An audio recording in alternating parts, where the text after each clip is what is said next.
আসলে আমার মনে হয় স্যার প্রথমে আপনাকে ধন্যবাদ জানাই যে বাংলাদেশ স্বাধীন হওয়ার পর থেকে এই প্রথম কোনো স্বাস্থ্যমন্ত্রী মহোদয় নড়াইলে পা রেখেছেন, এই জন্য আমি আপনাকে আমাদের স্যার লোকবলের অবস্থা খুবই খারাপ।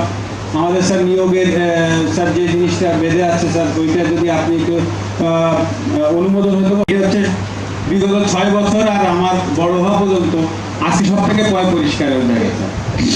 তো এখন স্যার আমাদের এমন কোনো ব্যবসায়ও নাই যে থার্ড পার্টি দিয়ে স্যার আমরা এটা পরিষ্কার করে, আমরা কেউ এগিয়েও আসে না স্যার। আমি জেলা আওয়ামী লীগের সভাপতি মহোদয়, আমি এবং জেলা আওয়ামী লীগের সাধারণ সম্পাদক, উনার শরীরটা খারাপ, নিজামুদ্দিন খান নীলু, উনিও স্যার একবার সহযোগিতা করেছেন জেলা প্রশাসক মহোদয়ের সহযোগিতায়। স্যার আমরা এখানে 5-6 জন নিয়োগ কাজ স্যার বেতন টানতে পারছি। পরিষ্কার করবো স্যার, হয়তো বা মানুষজন স্যার পরিষ্কার পরিচ্ছন্ন করে রাখে না, কিন্তু স্যার সেই সুযোগ সুবিধাটাও আমাদের এখানে নাই। তো স্যার এটাও আপনার কাছে একটু অনুরোধ রাখবো, যেহেতু যখন টেন্ডার হয় স্যার থার্ড পার্টি দিয়ে স্যার ওই যে আউটসোর্সিং এ স্যার মাত্র 2 জন মাত্র নিয়োগ দেয় স্যার। এখন আমাকে অনেকে বলতে পারে যে হসপিটালে আমি সংসদ সদস্য হিসেবে স্যার আমি যত সময় এই হসপিটালে দিয়েছি আমার মনে হয় না স্যার, আমি অনেকেই দিয়েছি, এটা শুধু কাউকে ছোট করতে যায় না, কিন্তু আমি যখনই আসি অন্তত এই হসপিটালে স্যার আমি একবার ঘুরে যাই, কারণ স্বাস্থ্যই সকল সুখের মূল। ঝগড়া বিষয়ে আমি 2টা কথা বলতে চাই। স্যার চালানো খুব কঠিন হয়ে যাচ্ছে, ওটাকে স্যার আপনাকে আমি সংসদে অনুরোধ করেছিলাম স্যার, ওটাকে আমাকে 100 বেড একটু উন্নীত করে দেওয়া যায় কিনা গোয়িং ফরওয়ার্ড সামনে স্যার। ওইটা যদি 100 বেড করা হয়, ওইখানে একটা এক্সরে মেশিন, আরও কিছু জিনিস, প্যাথোলজির কিছু জিনিস দরকার।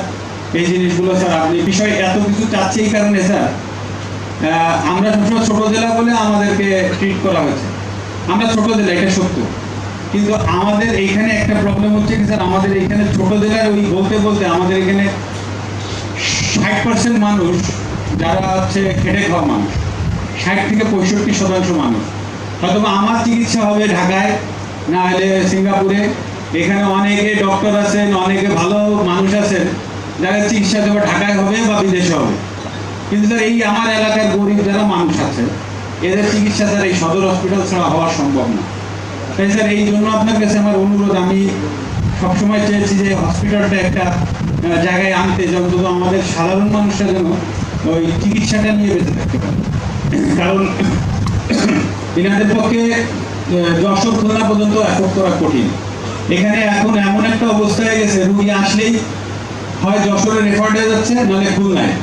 অ্যাম্বুলেন্সের একটা ব্যবসা খুলে বাইরে বসা হয়েছে, সরকারি অ্যাম্বুলেন্সের কোনো মানুষ চাইলেও পাচ্ছে না।